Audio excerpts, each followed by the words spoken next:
I was sanding down a century-old walnut dresser when the knock came on my workshop door, the kind of aggressive rapping that immediately sets your teeth on edge and signals trouble.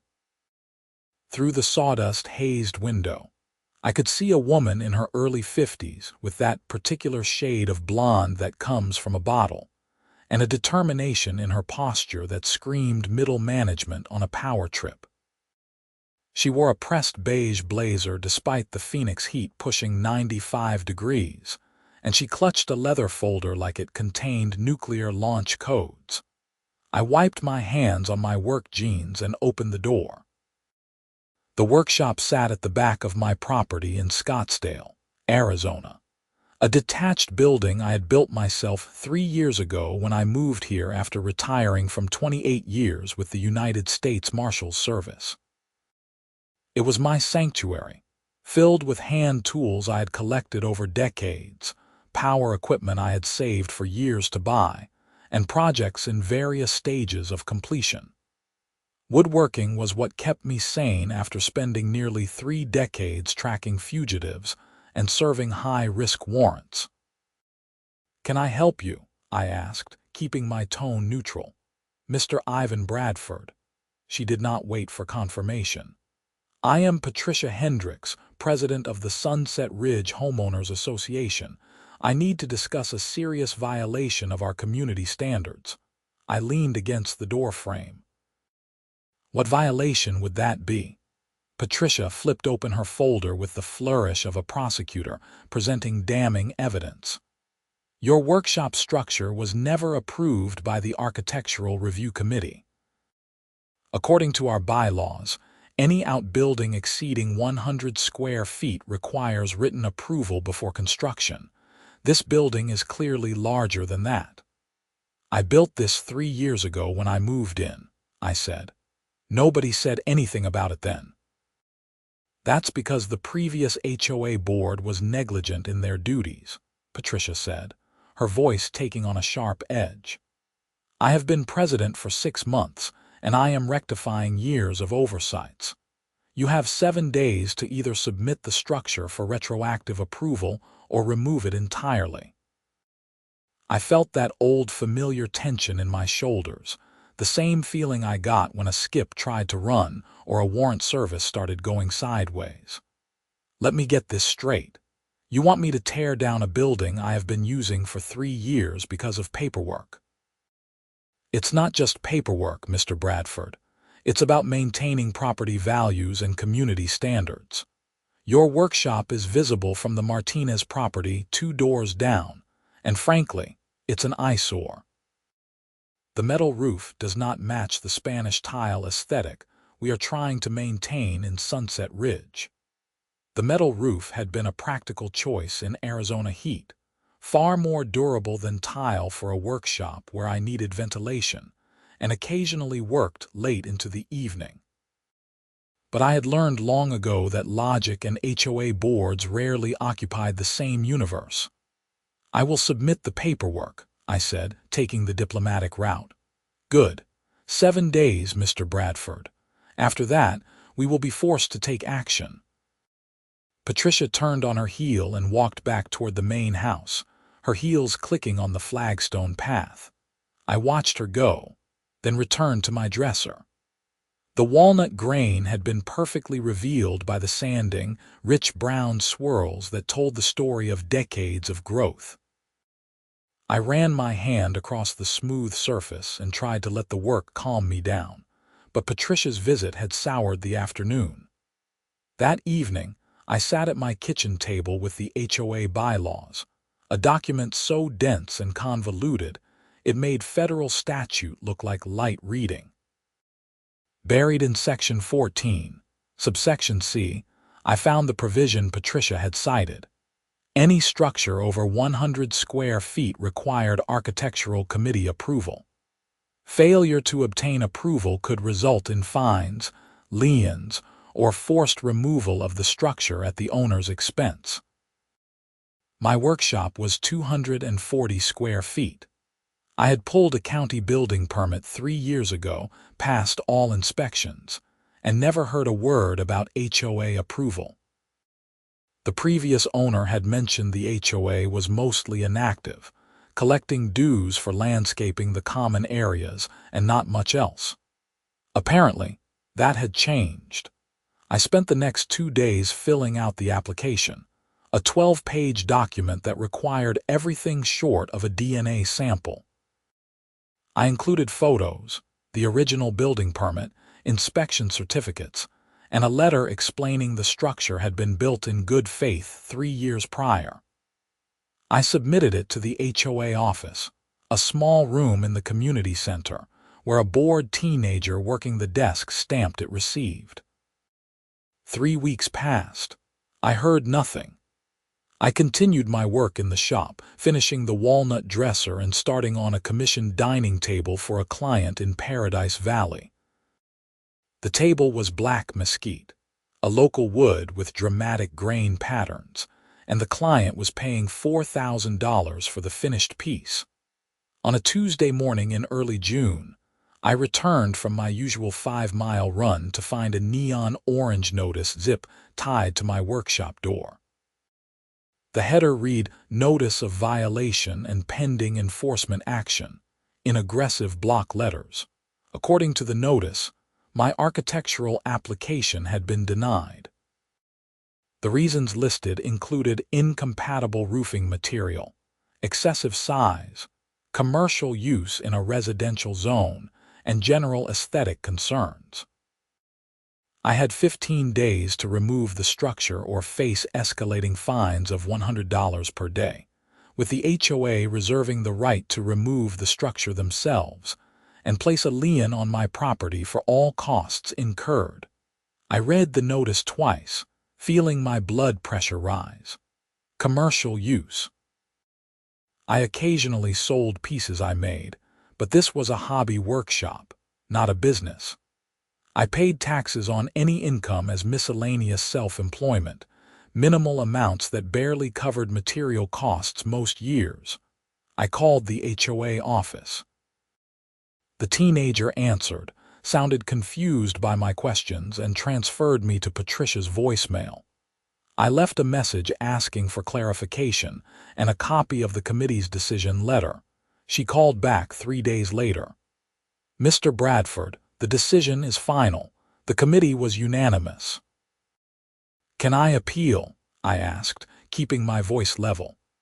"You can request a hearing with the full board, but I should tell you I sit on that board and we tend to support our committees. The hearing fee is $500, non-refundable. $500 to appeal a decision about a building that's been standing for 3 years. Those are the bylaws you agreed to when you purchased property in Sunset Ridge." Her tone was infuriatingly smug. "You have 12 days remaining, Mr. Bradford. I suggest you start making arrangements." I hung up before I said something I would regret. In my years as a marshal, I had dealt with armed fugitives, violent offenders, and people who genuinely wanted to kill me. None of them had made me as angry as Patricia Hendricks with her folder and her bylaws, but I was not 25 anymore. I was 53, retired, and supposedly done with confrontation. I spent the weekend looking into storage options for my tools and getting quotes for dismantling the workshop. The cheapest quote was $8,000. The most expensive was $14,000. Every contractor I spoke with said the building was solid, well built, and a shame to tear down. On Monday, I paid the $500 and requested a hearing. The board scheduled it for 3 weeks out, which meant I would be past the 15-day deadline and into daily fines. I pointed this out to the teenager at the office. She shrugged and said the board meeting schedule was set months in advance. The fines started accumulating, $100 per day. I received an invoice weekly, delivered to my mailbox with the same neon orange paper as the violation notice. I did not pay them. I was waiting for the hearing, hoping that common sense might prevail once I could present my case to the full board. The hearing was scheduled for a Thursday evening at 7. I arrived 15 minutes early at the community center, wearing khakis and a button-down shirt, carrying a folder with all my documentation. The meeting room was set up like a courtroom, with a long table at the front for the board members and a single chair facing them for homeowners.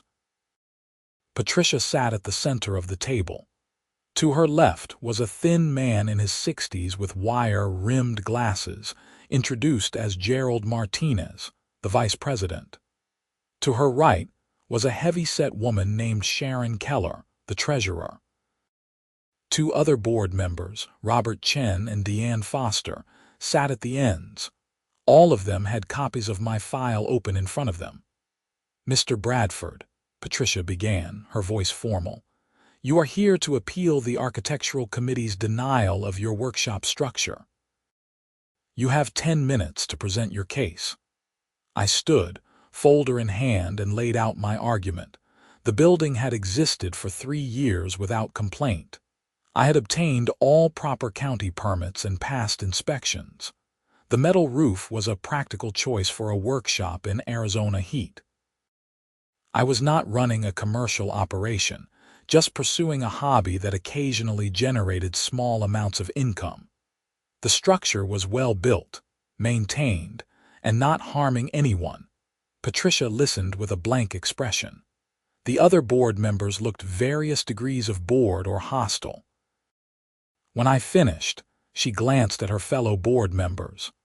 "Does anyone have questions for Mr. Bradford?" Gerald leaned forward. "You say this is not a commercial operation, but you admit you sell furniture. That's a business, which violates our residential use only restriction." "I sell a few pieces a year," I said. "Maybe 5 or 6. It's not a storefront or a factory. It's woodworking." "The bylaws do not distinguish between large and small commercial operations," Sharon said, reading from her copy. "Any business use is prohibited." "Then half the neighborhood is in violation," I said, letting frustration creep into my voice. "There's a woman 2 streets over who runs an online boutique from her house. The guy on Sagaro Drive details cars in his driveway every weekend. Where's their violation notices?" "We will address those properties in due time," Patricia said coolly. "This hearing is about your structure, Mr. Bradford. Does anyone else have questions?" No one did. Patricia called for a vote. 5 hands went up in favor of upholding the denial, 0 opposed. "The decision stands," Patricia said. "You have accrued $7,000 in fines as of today. Remove the structure within 7 days, or we will proceed with forced removal and add those costs to your account. We will also file a lien against your property for all outstanding amounts." "This hearing is adjourned." I sat there for a moment, processing what had just happened. $500 for a hearing that lasted 15 minutes and had been decided before I walked in the room. I gathered my folder and left without another word. That week, I consulted with a real estate attorney named Marcus Greenfield in Scottsdale. He reviewed my documents, the bylaws, and the hearing minutes I had requested and received. "They're bastards," Marcus said, leaning back in his chair. "But they're probably within their legal rights. HOAs in Arizona have broad authority to enforce covenants. Your best argument is selective enforcement since they're not going after other home businesses. But that's hard to prove without documentation of their knowledge and deliberate choice not to act. So I just tear down my workshop and pay $7,000 in fines. You could fight it in court," Marcus said. "But litigation would cost you $20,000 to $30,000 minimum, take a year or more, and there's no guarantee you win. Sometimes the system is not fair, Ivan. Sometimes it just is." I paid Marcus his consultation fee and drove home feeling hollow. That evening, I sat in my workshop surrounded by tools I had collected over 30 years. A dovetail saw my father had given me when I turned 18. A hand plane I had bought in a pawn shop in Albuquerque while working a fugitive case 20 years ago. A table saw I had saved 6 months of paychecks to afford. Chisels, clamps, measuring tools would stock in various stages of seasoning. This was not just a building. It was a part of me. But I was out of options. The following Monday, I started preparing to move everything out. I rented a storage unit and began the slow process of packing. It took 3 days to move the smaller items, the hand tools and hardware and half-finished projects. The larger equipment would need professional movers. On Thursday morning, I was in the workshop creating an inventory list when I heard vehicles outside. Multiple vehicles. I walked to the door and felt my blood turn to ice. A large box truck sat in my driveway. 2 men were unloading an industrial bolt cutter and a padlock the size of my fist. Patricia stood near her white Mercedes, arms crossed, looking satisfied. Behind her was a sheriff's deputy in uniform, standing by his patrol car. I walked out fast. What the hell is going on? Patricia held up a document. You have exceeded the deadline, Mr. Bradford. Per the bylaws, the HOA is exercising its right to secure the property pending removal. We are padlocking your workshop. I'm in the middle of moving my tools out, I said, my voice rising. You cannot just lock me out of my own building. The building is on your property, but you constructed it in violation of our covenants, Patricia said. We have every right to secure it to prevent continued use while in violation. Deputy Morrison is here to ensure there are no disturbances. I looked at the deputy, a young guy maybe 30 years old who looked uncomfortable. You're going to let them do this, sir. This is a civil matter between you and the HOA, Morrison said. As long as no one is committing a crime, I'm just here to keep the peace. They're locking me out of my own property. It's a covenant enforcement action, sir. I've reviewed the documentation. It appears to be within their authority. I wanted to argue, wanted to physically stop them, but I had spent enough time in law enforcement to know that would only end with me in handcuffs. I stood there, fists clenched, as the 2 men from the moving company Patricia had hired attached a heavy-duty padlock to the workshop door and secured it. The whole thing took less than 5 minutes. You have severed the building from electrical service as well, Patricia said to the workers. One of them went to my breaker box on the side of my house and shut off the circuit for the workshop. Mr. Bradford, you will be notified when the auction is scheduled. Auction? The word came out strangled. For your tools and equipment, Patricia said, as if explaining something obvious to a child. The proceeds will go toward your outstanding fines and the cost of removing the structure. Any excess will be returned to you, though I doubt there will be any. You cannot auction my property, I said, struggling to keep my voice level. That's theft. Patricia handed me another document, this one even thicker than the first. Section 21, subsection F. When a homeowner has outstanding fines exceeding $5,000 and fails to remedy a violation within the specified time period, the HOA may seize and sell personal property related to the violation to recover costs. You have been properly noticed at every step, Mr. Bradford. You chose not to comply. She got in her Mercedes and drove away. The workers followed in their truck. Deputy Morrison lingered for a moment.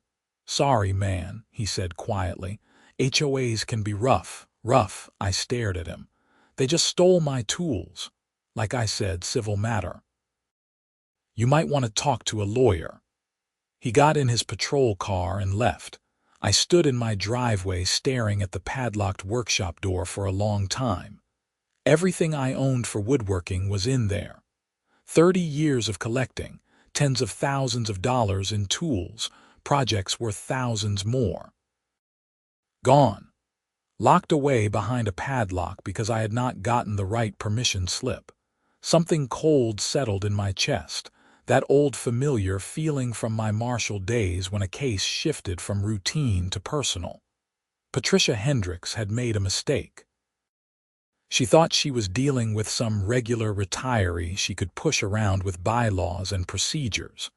She did not know who I was or what I was capable of. I went inside and made phone calls. The first was to Marcus Greenfield, who confirmed that yes, the HOA probably did have the authority to seize property under the bylaws I had agreed to when buying the house. The second was to a locksmith, who told me cutting the padlock would likely result in criminal charges for destruction of property and would not solve the underlying problem. The third was to the Scottsdale Police Department's non-emergency line, where I filed a report about the seizure, knowing it would go nowhere but wanting documentation. Then I made a different kind of call. To the United States Marshals Service office in Phoenix, where I had worked for 8 years before retiring. My old supervisor, Deputy Chief Marshal Thomas Wade, was still there. "Ivan Bradford," Thomas said when he picked up, his voice warm. "How's retirement treating you?" "Not great right now, Tom. I need a favor. Information only, nothing official. Talk to me." I explained the situation. Thomas listened without interrupting, and when I finished, he was quiet for a moment. "HOAs are the worst," he finally said. "I dealt with one at my place in Temp a few years back. But Ivan, if you're calling me, you're thinking about doing something. Be careful. You're not a marshal anymore." "I know. I just want to make sure everything they're doing is legal. If it is, I'll figure out my next move through proper channels. But if they're crossing lines..." "I get it. Give me her name and I'll run some background. No promises, but I'll see what I can find." I gave him Patricia's information, thanked him, and hung up. Then I did what I should have done weeks ago. I started digging. The Sunset Ridge HOA had been incorporated 12 years ago when the development was built. For most of that time, it had been a minimal presence, exactly as the previous owner had described. Annual dues were $300, used primarily for common area landscaping and occasional community events. Meetings were sparsely attended. Most residents barely knew it existed.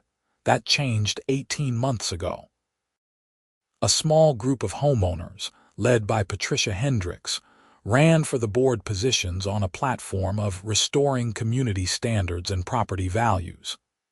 They won in a low turnout election, and Patricia became president. Since then, the HOA had become increasingly aggressive.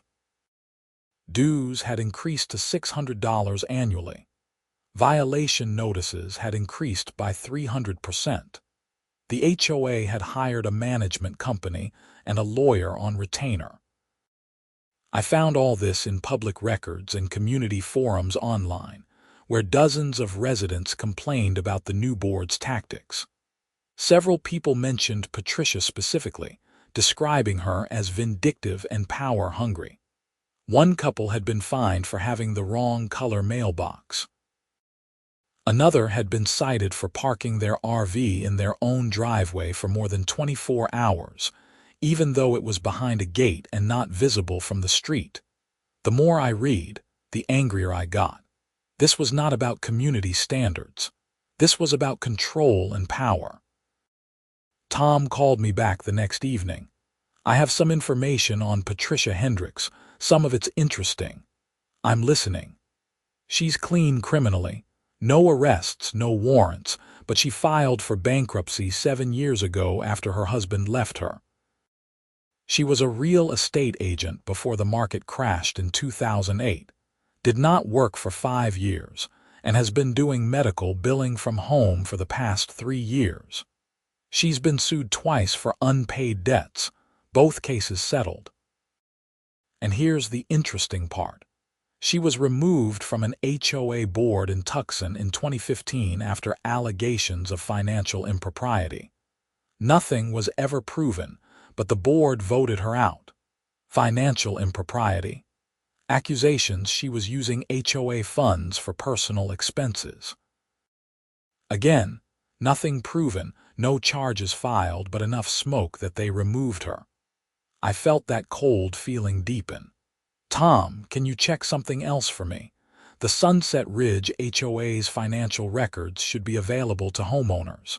Can you look at what they've been spending? That's pushing it, Ivan. I'm not your personal investigator. I know, I'm asking as a friend. Something does not feel right here. Tom sighed. Give me a few days, and Ivan, be careful. Whatever you're planning, remember you're a civilian now. I remember. But I was not just a civilian. I was a retired federal marshal who had spent 28 years learning how to investigate, how to track people down, and how to build cases that would hold up in court. If Patricia was doing something illegal, I would find it. I requested the HOA's financial records through the proper channels, citing Arizona law that required HOAs to provide financial statements to homeowners upon request. I received a response from the management company 3 days later saying the records would be available for review at their office during normal business hours, by appointment only. I made an appointment for the following Tuesday. The management company, Desert Community Services, operated out of a strip mall office in Scottsdale. A receptionist led me to a small conference room where 3 thick binders waited, covering the past 18 months of HOA finances. I was given 2 hours to review them. I pulled out my phone and started photographing pages. Income from dues, expenses for landscaping, legal fees, management fees, insurance. It all looked routine until I started digging into the details. The HOA had paid $42,000 to a company called Mesa Property Services over the past year for consulting and enforcement services. I made a note of the company name. Legal fees to a firm called Baxter and Associates had totaled $38,000, which seemed excessive for an HOA of 80 homes. And there were regular payments to something called Sunset Ridge Community Fund, listed as reserves, totaling $60,000. I photographed everything, thanked the receptionist, and left. At home, I started digging into the companies. Baxter and Associates was a real law firm in Scottsdale. I called and asked some general questions about HOA representation, and the rates they quoted me were high but not outrageous. The $38,000 over a year could be legitimate if the HOA had been involved in multiple enforcement actions and legal filings. Mesa Property Services was more interesting. The company had been incorporated 2 years ago in Arizona. The registered agent was listed as Patricia Hendricks. I sat back in my chair, staring at the screen. The HOA president was paying her own company $42,000 in HOA funds for consulting services. That was a problem. A big problem. HOA board members in Arizona are required to disclose conflicts of interest and generally cannot do business with the HOA they oversee without full transparency and homeowner approval. I checked the meeting minutes available on the HOA website. There was no mention of Mesa Property Services, no disclosure of Patricia's ownership, no homeowner vote approving the contract. I kept digging. Sunset Ridge Community Fund was harder to track. It was not registered as a business in Arizona. It was not listed as a charity. It appeared to be a bank account, nothing more. I made a note to find out where that $60,000 was actually going. Over the next week, I built a file on Patricia and the HOA. I contacted other homeowners who had been targeted for violations. I documented the selective enforcement, the lack of transparency, the questionable financial dealings. I compiled everything into an organized report with exhibits and supporting documentation, the same way I would build a case file when I was a working marshal. Then I called Tom again. I need you to look at something, officially this time. Ivan, I told you, this is fraud, Tom. Maybe embezzlement. I have documentation showing the HOA president is paying her own company tens of thousands in HOA funds without disclosing the conflict. There's another 60 grand going into an account I cannot track. This is not just an HOA dispute anymore. Tom was quiet for a long moment. Send me what you have. I'll look at it, but this is not federal jurisdiction. If there's a crime, it's local. I know. But I need someone I trust to confirm I'm not crazy before I go to the police. I emailed Tom the file. He called me back the next day. You're not crazy, he said. This looks bad, Ivan. The payments to her own company are definitely concerning. The unaccounted fund transfers could be embezzlement. You need to take this to the Scottsdale PD White-Collar Crimes Unit. I'll give you a name, a detective I know who's good with financial cases. He gave me the name Detective Sarah Mullen and a direct phone number. I called and left a message. She returned my call that afternoon. Mr. Bradford, Tom Wade said you have information about possible HOA fraud. Can you come in tomorrow? I met with Detective Mullen the next morning at the Scottsdale Police Department. She was in her early 40s, sharp-eyed and professional. I walked her through everything I had found. She took notes, reviewed my documentation, and asked pointed questions. This is good work, she finally said, but I need to be honest with you. Financial crimes in HOAs are complicated. The board has a lot of discretion in how they spend money, and unless we can prove the funds went directly into her personal accounts, it's hard to make criminal charges stick. The civil side is easier. Homeowners can sue the board for mismanagement and breach of fiduciary duty. What about the fact that she did not disclose her ownership of Mesa Property Services? That's your strongest point. Arizona law requires disclosure of conflicts of interest. If she hid her ownership and the board approved payments without knowing she was paying herself, that could be fraud. But I'll need to subpoena bank records to trace the money, and that requires probable cause and a judge's approval. Let me dig into this. Can you give me a week?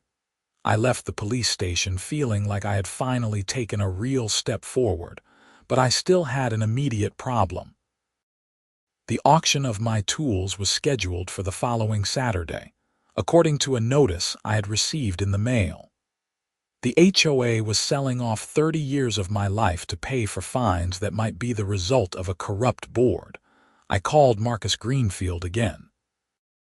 Can we get an injunction to stop the auction? On what grounds? Possible HOA fraud. Illegal seizure based on enforcement actions by a corrupt board. Marcus thought about it. It's a long shot, but we can try. I'll need a retainer of $5,000 to file an emergency motion. Even then, I'd give us maybe a 30% chance the judge grants it. HOA law in Arizona heavily favors the association. I paid the retainer.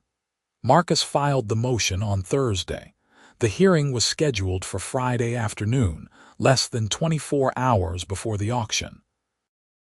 I sat in the courtroom at 3 in the afternoon, while Marcus argued that the seizure was improper, because it was the result of enforcement actions by a potentially corrupt HOA board that was under criminal investigation.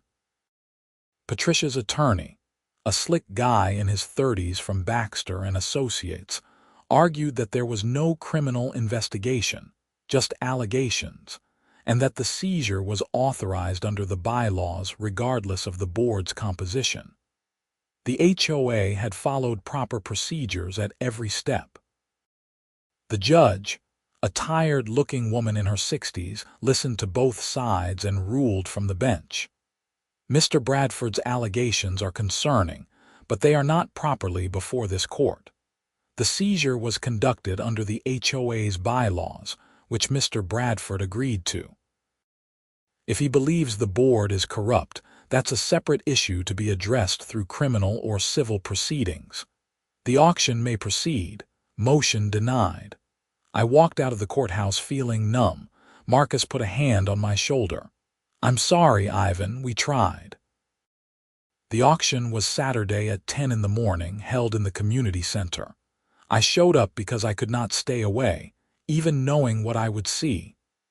My tools, my projects, my equipment, all laid out on tables like a yard sale.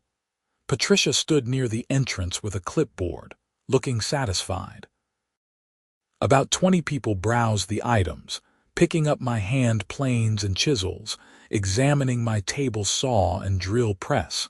A professional auctioneer ran the sale. My dovetail saw, the one my father gave me, went for $35. My table saw, which I had paid $2,200 for, sold for $800. The black mesquite dining table I had been building for the Paradise Valley client went for $600, maybe a third of what the client was paying me for the finished piece. In 2 hours, they sold off everything I owned for just under $18,000. Patricia approached me as the last items were being carried out. "The proceeds will be applied to your outstanding fines and the cost of structure removal, Mr. Bradford. You will receive an accounting within 30 days.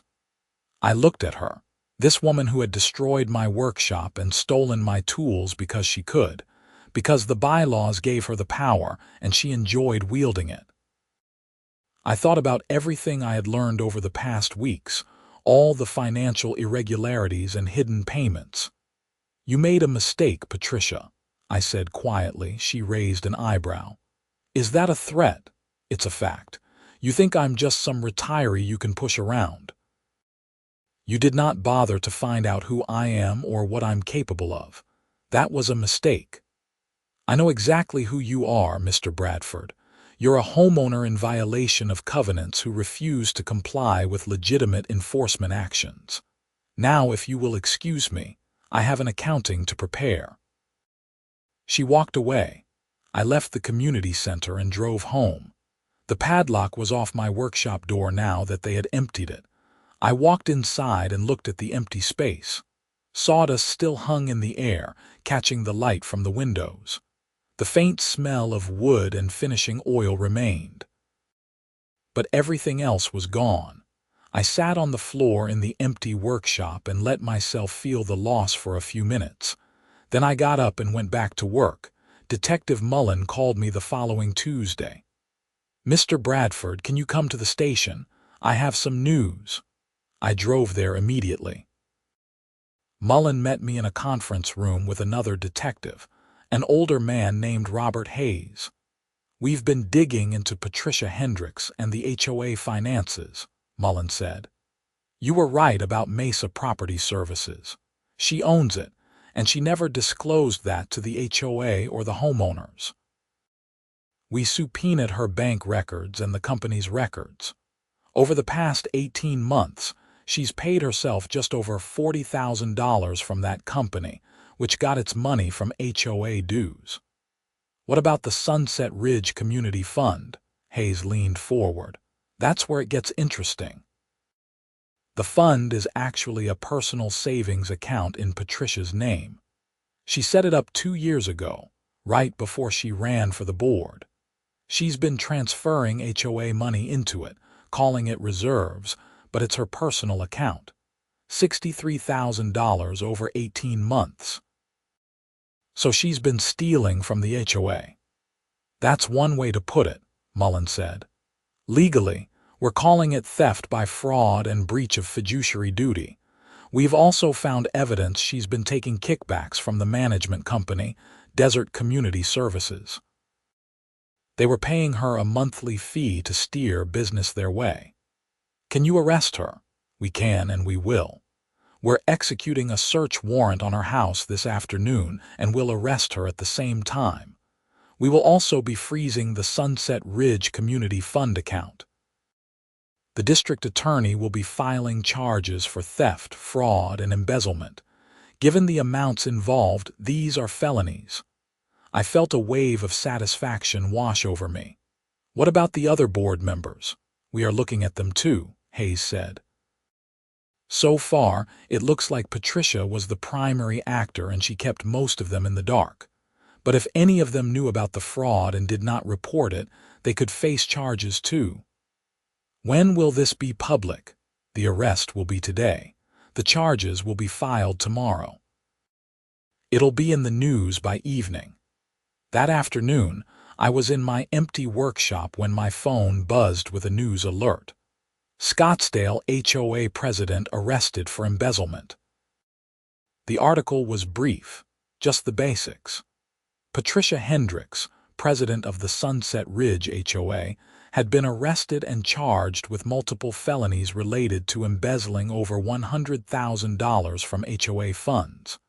The investigation was ongoing. My phone started ringing. Other homeowners from Sunset Ridge, people I had contacted during my investigation, calling to ask if I had seen the news. A reporter from the Arizona Republic wanted a comment. Marcus Greenfield called to say we should discuss next steps. I ignored most of the calls and just sat in my workshop, feeling something like peace for the first time in weeks. The next few months were a blur of legal proceedings. Patricia was released on bail but resigned from the HOA board immediately. The remaining board members also resigned, and an emergency election was held to install new leadership. The new board's first action was to hire an independent auditor to review all finances from the past 2 years. The auditor's report was damning. Patricia had stolen or misappropriated over $120,000 in HOA funds through various schemes. Mesa Property Services payments, the fake reserve fund, kickbacks from vendors, inflated expense reports. She had treated the HOA like her personal piggy bank. The homeowners filed a class action lawsuit against Patricia, seeking to recover the stolen funds and damages. I joined the lawsuit, but I also filed my own separate action against the HOA for the illegal seizure and auction of my tools. Marcus argued that since the enforcement actions had been taken by a corrupt board acting in bad faith, the seizure was invalid, and I was entitled to compensation for my losses. The new HOA board, eager to distance themselves from Patricia's actions and avoid further legal problems, settled with me quickly. They agreed to pay me $45,000 for my tools and equipment, plus all my fines would be reversed and removed from my account. They also gave me written approval for my workshop, retroactive to when I built it, with no restrictions. The $45,000 was more than the tools were worth at auction prices, but less than what I had invested over 3 decades. Still, it was enough to start rebuilding. I took the money and started hunting for replacement tools, haunting pawn shops and estate sales and online marketplaces. Patricia's criminal case went to trial 8 months after her arrest. I attended several days of the proceedings, sitting in the public gallery and watching her try to justify what she had done. Her defense was that she had been providing valuable services to the HOA and deserved to be compensated. The jury did not buy it. They convicted her on all counts after less than 3 hours of deliberation. The judge sentenced her to 4 years in prison and ordered her to pay full restitution to the HOA and affected homeowners. Since she had already spent most of the stolen money and had few assets, the restitution would likely never be fully paid, but the conviction was what mattered. Patricia Hendricks, the woman who had locked my workshop and auctioned my tools because she could, was going to prison. I was in my workshop when I got the news about the sentencing. I had been rebuilding slowly, replacing tools as I found good deals, taking on small projects again. The table saw I had just bought was not as nice as my old one, but it worked. The hand tools I was accumulating did not have the history and sentimental value of the ones I had lost, but they would build new memories. Tom Wade called that evening. Saw the news about the sentencing. How are you doing? Good, I said. Better than I have been in a while. You did good work on this, Ivan. A lot of marshals would not have had the patience to build a case like you did. You proved you did not need the badge to get justice. I just wanted my workshop back. You got that and a lot more. That woman's going to prison because you did not give up. After we hung up, I stood in my workshop and looked around. It was not the same as it had been. Some things you cannot get back once they're gone. But it was mine again, and I was building it back piece by piece. The Sunset Ridge HOA limped along for a while under new leadership. Several homeowners, angry about Patricia's theft and the board's mismanagement, sued to dissolve the HOA entirely. That litigation was still pending, but in the meantime, the new board had slashed the annual dues, eliminated most of the restrictive covenants, and focused on basic maintenance only. The neighborhood was a much more peaceful place. I ran into Gerald Martinez one afternoon while checking my mail. He had been the vice president under Patricia and had resigned when the investigation started. He looked older and tired. "Ivan," he said, nodding, "I owe you an apology. I should have questioned what Patricia was doing. I should have looked at the finances more carefully. I just trusted her, and that was stupid." "Did you know she was stealing?" "No, I swear I did not, but I should have caught it. I was on the board. I had access to the records. I just did not look because it was easier to let her handle everything." He shook his head. "I'm sorry about your workshop. That was wrong what we did to you. You want to make it up to me?" He looked surprised. "How?" "There's a community meeting next week about whether to keep the HOA or dissolve it. Vote to dissolve. This neighborhood does not need an HOA. It needs neighbors who can work things out like adults." Gerald nodded slowly. "Yeah, I can do that." The vote to dissolve the HOA passed 2 months later with over 80% approval. Sunset Ridge became one of the few planned communities in Scottsdale without a homeowners association, and property values did not collapse like the fear-mongers had predicted. People maintained their homes because they took pride in them, not because someone was threatening fines. I finished rebuilding my tool collection about a year after the auction. Some of the new tools were better than what I had lost. Some were not as good. But the workshop was operational again, and I was taking on projects. The Black Mesquite dining table I never finished for the Paradise Valley client became a coffee table for my own living room, a reminder of everything that had happened. One afternoon, I was working on a jewelry box made from Arizona walnut when someone knocked on the workshop door. I looked up to see a man in his 60s, gray-haired and weathered, holding a package wrapped in old canvas. "Ivan Bradford?" he asked. "That's me. My name is Richard Paulson. I bought some tools at an auction about a year ago, estate sale type thing. When I was going through them yesterday, I found this." He unwrapped the canvas, revealing a dovetail saw, my dovetail saw, the one my father gave me. "It has your name carved into the handle. Took me a bit of searching to track you down."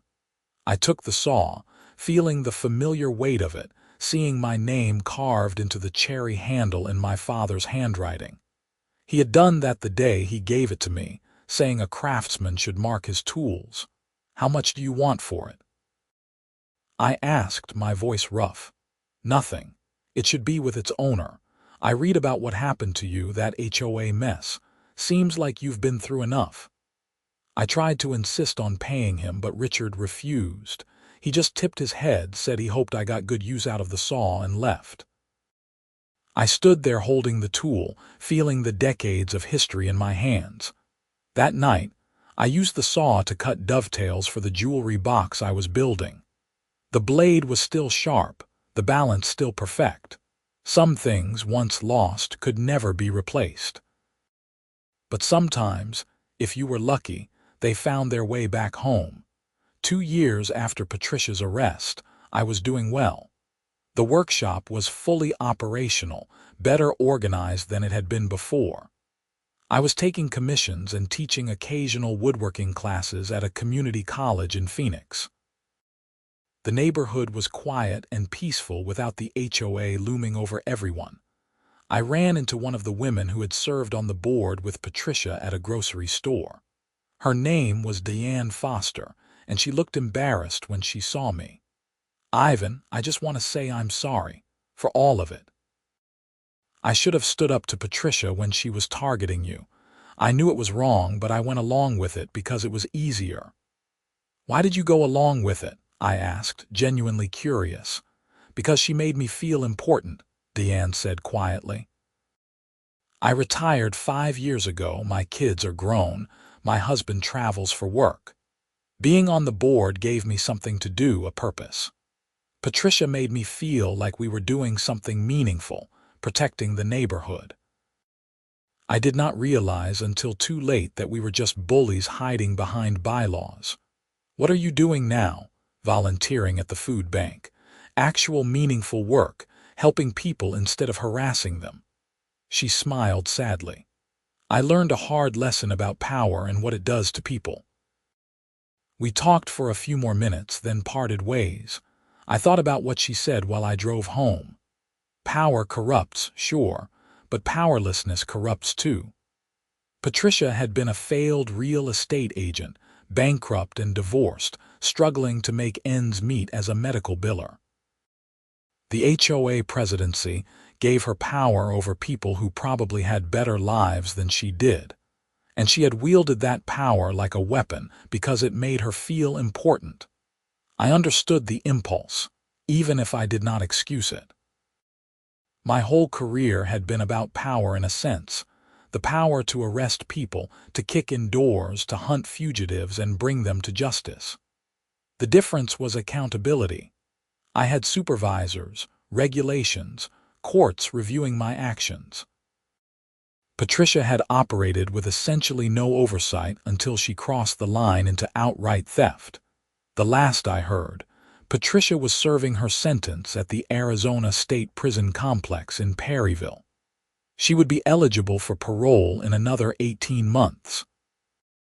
I did not plan to attend any parole hearings or make victim impact statements. I had gotten justice, reclaimed my workshop, and moved on with my life. That was enough. On a Saturday morning 3 years after the whole thing started, I was in my workshop putting the finishing touches on a rocking chair I had built from mesquite. The grain was spectacular, dark brown and amber swirls that seemed to glow under the hand-rubbed oil finish. I had built it for myself, a place to sit on my patio and watch the Arizona sunsets. The workshop smelled like wood and oil and coffee from the cup sitting on my workbench. Classical music played from a small speaker. Sunlight streamed through the windows, illuminating the dust motes in the air. My tools hung on the walls, organized and ready. The table saw hummed when I needed it. Everything was in its place. I ran my hand along the rocker's curved arm, feeling the smoothness of the wood. It had taken me 40 hours to build, every joint fitted precisely, every curve shaped carefully. It was some of my best work, born from the ashes of everything I had lost. There was a lesson in that, I thought. You could lose everything and still rebuild. You could face corruption and fight it with patience and documentation and the grinding machinery of justice. You could be pushed down and still get back up, not because you were special or heroic, but because you refused to let the bastards win. My phone buzzed with a text from the Paradise Valley client. I had been working on that dining table for 3 years ago. She had heard through the grapevine that I was taking commissions again and wanted to know if I was interested in building her a dining table. Black mesquite, 8 feet long, the same specs as before. She was willing to pay $5,000. I texted back that I would be happy to take the commission and we could discuss details next week. Then I turned off my phone, picked up my coffee, and went back to work on the rocking chair. The table could wait. This moment in my workshop, with my tools and my wood and my craft, was exactly where I needed to be. The HOA had tried to take this from me. Patricia Hendricks had locked my workshop, auctioned my tools, and treated me like I was nothing more than a problem to be solved with fines and enforcement actions. She had been wrong. I was not nothing. I was a craftsman, a retired marshal who knew how to build cases and track down the truth, and a man who refused to let bullies win. The rocking chair was almost done. Another hour of work, maybe two, and it would be complete. I picked up my sanding block and got back to it, the repetitive motion meditative and calming. Outside, the phoenix sun climbed higher in the desert sky. Inside my workshop, everything was exactly as it should be. 3 years of fighting, investigating, and rebuilding had taught me something important. Justice is not always swift, and it does not always feel satisfying in the moment. But if you are patient, if you document everything and build your case carefully, if you refuse to give up even when the system seems stacked against you, justice eventually comes. Patricia Hendricks was in prison. The HOA that enabled her was dissolved. My workshop stood exactly where I had built it, approved and legitimate. My tools were back, maybe not the same ones but close enough. I had clients and commissions and a craft that brought me peace. I finished sanding the rocker's arm and moved to the other side. The wood was smooth as glass under my fingers. In a few hours, this chair would be done, and I would carry it out to my patio and sit in it while I watched the sunset paint the desert sky in shades of orange and purple and gold. That was the real victory, I realized. Not putting Patricia in prison, though that felt good. Not getting my settlement money or my workshop approval, though those mattered. The real victory was this moment right now in my workshop doing what I loved. Patricia had tried to take that from me and failed. The HOA had tried to break me and failed. I was still here, still building, still creating. The sun climbed higher. The music played. My hands worked the wood. Everything else, all the anger and frustration and loss, faded into background noise. This was what mattered. This moment. This craft. This life I had built for myself. I stepped back and looked at the rocking chair, evaluating it with a critical eye. The joints were tight, the curves graceful, the finish rich and deep. It was good work, maybe the best I had ever done. All the pain and struggle of the past 3 years had refined my craft, forced me to slow down and focus on what truly mattered. In a strange way, I owed Patricia a debt of gratitude. Not for what she did, but for what it taught me. About justice, about patience, about the importance of fighting for what is yours even when the system tries to grind you down. About the value of craft and the peace that comes from creating something beautiful with your own hands. I picked up my coffee and took a sip. It was cold now, but I did not care. The workshop was warm with Arizona sunshine. The tools gleamed on the walls. The wood waited for my attention. Tomorrow I would start on the Paradise Valley dining table, but today belonged to the rocking chair and to me. This was home. This workshop, this craft, this life. Patricia Hendricks and her padlock and her auction had been a detour, a painful one, but just a detour. The real journey was still here, still happening, still unfolding one project at a time. I set down my coffee and picked up the finishing cloth. The final coat of oil needed to be applied, the last step before the chair would be complete. I worked slowly, carefully, letting the oil soak into the wood and bring out the deep colors of the mesquite. The grain seemed to come alive under my hands, telling the story of decades of growth in the harsh desert environment. Every piece of wood had a story. Every tool had a history. Every project was a journey from raw material to finished creation. That was what I loved about this craft. It was honest work, measurable and real. You could see what you had accomplished at the end of the day. The HOA had tried to make me just another homeowner in violation, another number on their enforcement spreadsheet. Patricia had tried to reduce me to a source of fines and auction proceeds. They had both been wrong. I was Ivan Bradford, retired United States Marshal, craftsman, builder of furniture and cases, and a life worth living. The rocking chair was done. I stood back and admired it, feeling that deep satisfaction that comes from completing something difficult. Tomorrow it would sit on my patio. Next week I would start the dining table.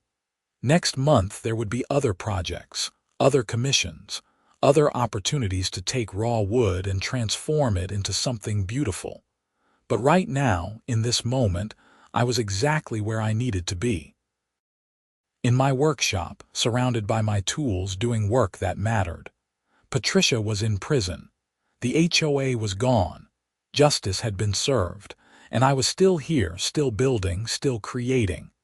That was the real story, not the conflict or the corruption or the legal battles.